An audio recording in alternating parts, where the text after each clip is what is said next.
ॐ पूर्णमद पूर्णमिदं पूर्णात् पूर्णमुदच्यते पूर्णस्य पूर्णमादाय पूर्णमेवावशिष्यते। श्री जगदम्बिकायै नमः। आज हम परम कल्याणमयी देवी माँ जगदम्बा की कृपा से षष्ठ स्कंद के चौथे अध्याय का पठन और श्रवण शुरू करने जा रहे हैं, जिसमें तपस्या से प्रसन्न होकर ब्रह्मा जी का वृत्रासुर को वरदान देना, त्वष्टा की प्रेरणा से वृत्रासुर का स्वर्ग पर आक्रमण करके अपने अधिकार में कर लेना, इंद्र का पितामह ब्रह्मा और भगवान शंकर के साथ वैकुंठ धाम जाना वर्णित है।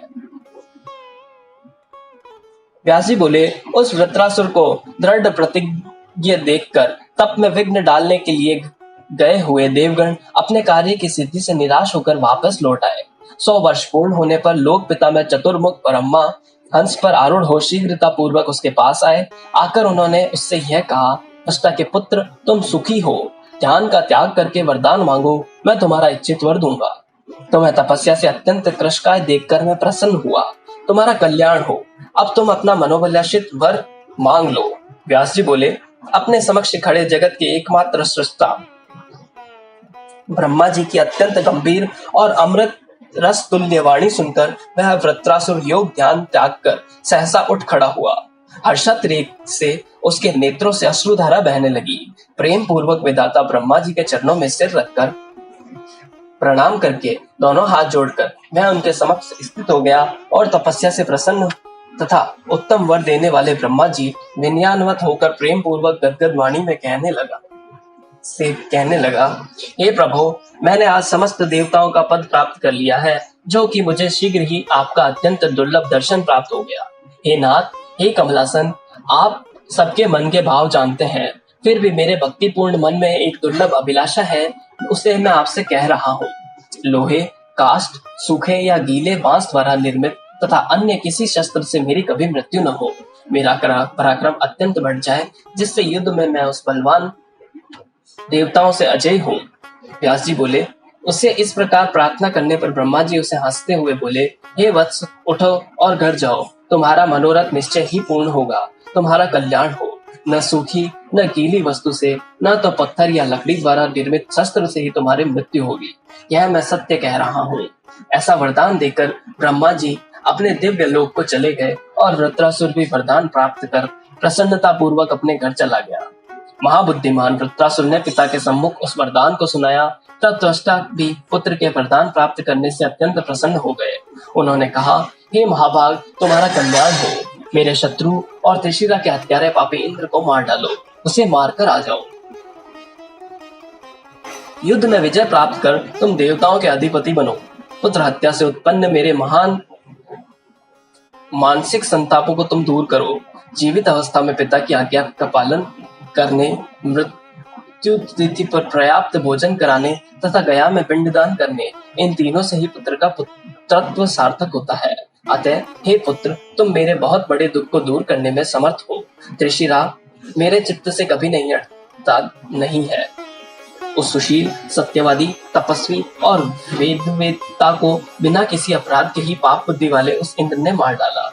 व्यास जी बोले, उनकी ऐसी बात सुनकर परम दुर्जय वृत्रासुर रथ पर सवार हो शीघ्र ही अपने पिता के घर से निकल पड़ा।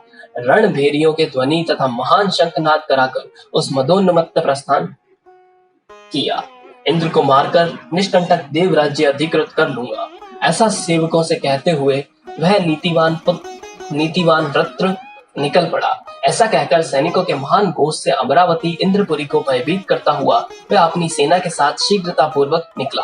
हे भारत, उसे आता हुआ जानकर भयभीत इंद्र भी शीघ्रता पूर्वक सेना की तैयारी करने लगे। उन शत्रुदमन इंद्र ने शीघ्र ही अपनी सभी लोकपालों को बुलाकर उन्हें युद्ध की तैयारी के लिए प्रेरित किया। उस समय वे अत्यंत कांतिमान लग रहे थे।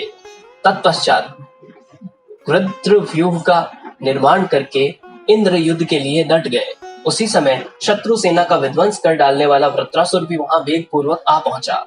तब युद्ध क्षेत्र में अपने अपने मन में विजय की इच्छा रखने वाले इंद्र तथा वृत्रासुर की देवदानव सेना में भीषण संग्राम होने लगा। इस प्रकार परस्पर युद्ध के उग्र और भयंकर हो जाने पर देवगण व्याकुल और दानव अत्यंत प्रसन्न हो गए। उस युद्ध में तोमर, बिंदीपाल, तलवार, परशु और पट्टिश इन अपने अपने श्रेष्ठ आयुधों से देवता और दैत्य एक दूसरे पर प्रहार कर रहे थे।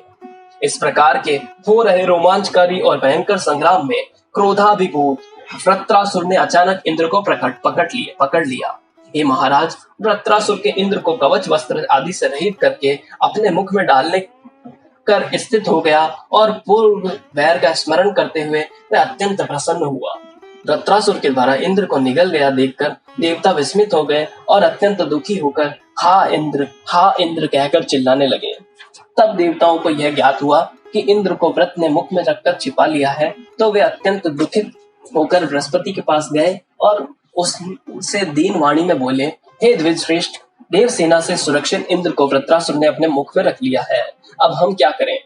आप हमारे परम गुरु हैं। इंद्र के बिना हम लोग क्या करें? हम सब पराक्रमहीन हो गए हैं। हे विभो, इंद्र की मुक्ति के लिए आप शीघ्र ही अभिचार क्रिया कीजिए। बृहस्पति बोले, हे देवताओं, क्या किया जाए? उसने इंद्र को मुख में रख लिया है। वृत्रासुर के द्वारा पीड़ित वे इंद्र उस शत्रु के मुख में भी जीवित है। व्यास जी बोले, इंद्र को उस स्थिति में देखकर चिंतित देवताओं ने भली भांति सोचकर उनकी मुक्ति के लिए शीघ्र ही एक उपाय किया। उन्होंने अत्यंत शक्तिशालिनी और शत्रु नाशिनी जम्हाई का सृजन किया। इससे उसे जम्हाई आते ही उस वृत्रासुर का मुख खुल गया। तत्पश्चात जम्हाई लेते हुए वृत्रासुर के मुख से बल नामक दैत्य का नाश करने वाले इंद्र अपने अंगों को संकुचित करके बाहर निकल आए। उसी समय संसार के सभी प्राणियों को शरीर में जम्हाई विद्यमान रहने लगी। इंद्र को बाहर निकला हुआ देखकर सभी देवता हर्षित हो उठे। तब उन दोनों में तीनों लोगों के लिए भयदायक, रोमांचकारी और भीषण युद्ध प्रारंभ हो गया, जो 10,000 वर्षों तक चला। युद्ध करने के लिए संग्राम में एक और सभी देवता उपस्थित थे, तो दूसरी ओर त्वष्टा का बलशाली पुत्र वृत्रासुर डटा हुआ था। वरदान के अहंकार से उन्मत्त वृत्रासुर का उत्कर्ष अब जब रण में प्रबल हो गया, तब उसने तेज से पराक्रमहीन इंद्र पराजित हो गए। उससे युद्ध में पराजय प्राप्त करके इंद्र को बहुत व्यथा हुई और उन्हें पराजित देखकर देवगण भी विषादग्रस्त हो गए। तब इंद्र आदि समस्त देवता युद्ध छोड़कर भाग गए और वृत्रासुर ने सुशीघ्रता पूर्वक आकर अमरावती पर अधिकार कर लिया। अब वह दानव समस्त देवोद्दानों का बलपूर्वक उपभोग करने लगा। उस दैत्य वृत्रासुर के द्वारा गज श्रेष्ठ ऐरावत भी अधिकार में कर लिया गया। हे राजन, तत्पश्चात उसने समस्त विमानों को ग्रहण कर लिया और अश्व श्रेष्ठ उच्च श्रवा को भी अपने अधीन कर लिया। उसी प्रकार कामधेनु, कल्प वृक्ष, अप्सराओं का समूह तथा रत्न आदि जो कुछ था, वह सब उस त्वष्टा पुत्र वृत्र ने अपने अधिकार में कर लिया। अब राज्युत होकर सभी देवता पर्वतों की कंदराओं में रहकर अत्यंत दुख प्राप्त करने लगे। वे यज्ञ भाग और देव सदन दोनों से वंचित हो गए। वृत्रासुर देव राज्य पाकर मदोन्मत्त हो गया। त्वष्टा का भी अत्यंत सुख पाकर पुत्र के साथ आनंद पूर्वक रहने लगे। हे भारत, देवगण अपने कल्याण के लिए मुनियों के साथ विचार विमर्श करने लगे कि इस स्थिति के प्राप्त होने पर अब हमें क्या करना चाहिए। ऐसा विचार करके भय मोहित वे देवगण इंद्र के साथ कैलाश पर्वत पर गए और वहां देवादिदेव भगवान शंकर को प्रणाम करके विनम्रता पूर्वक हाथ जोड़कर कहने लगे, हे देव, हे महादेव, हे कृपा सागर, हे महेश्वर, वृत्रासुर से पूर्णतः पराजित हम भयभीत देवताओं की रक्षा कीजिए। हे देव, उस महाबली ने देवलोक पर अधिकार कर लिया है। हे शंभो, हे शिव, अब हमें क्या करना चाहिए? आप हमें सही सही बताइए। हे महेश्वर, हम राज्य भ्रष्ट क्या करें और कहाँ जाएं? हे ईश्वर, हम इस दुख के विनाश के लिए कोई भी उपाय नहीं जान पा रहे हैं। हे भूतेश, हमारी सहायता कीजिए।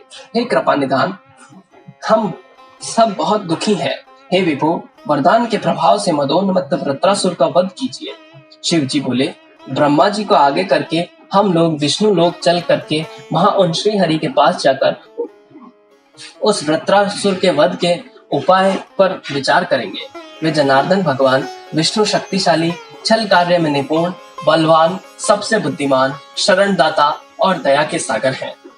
उन देव देवेश के बिना हमारा प्रयोजन सिद्ध नहीं होगा, इसलिए सभी कार्यों की सिद्धि के लिए हमें वहीं चलना चाहिए। व्यास जी बोले, ऐसा विचार कर ब्रह्मा, शिव तथा इंद्र आदि सभी देवता शरणदाता भक्तवत्सल भगवान विष्णु के लोक गए। वैकुंठ धाम में पहुंचकर वे देवता विदुक्त पुरुष सूक्त से उस परमेश्वर जगतपुरी श्री हरि की स्तुति करने लगे। तब भगवान जगन्नाथ कमलपति विष्णु उनके सम्मुख उपस्थित हो गए और सभी देवताओं का सम्मान करके उनसे बोले, हे लोकपालगण, आप लोग ब्रह्मा और शिव के साथ यहाँ क्यों आए हैं? हे श्रेष्ठ देवताओं, आप सभी अपने आगमन का कारण बताएं। व्यास जी बोले, भगवान विष्णु का यह वचन सुनकर भी देवगण उन रमापति से कुछ बोल न सके और वे चिंतातुर होकर हाथ जोड़े खड़े ही रहे। इस प्रकार 18,000 श्लोकों वाली श्रीमद् देवी भागवत महापुराण संहिता के अंतर्गत षष्ठ स्कंद का ब्रह्मा जी के नेतृत्व में इंद्र सहित देवताओं का विष्णु की शरण में जाने का वर्णन नामक चौथा अध्याय ओम तत्सत।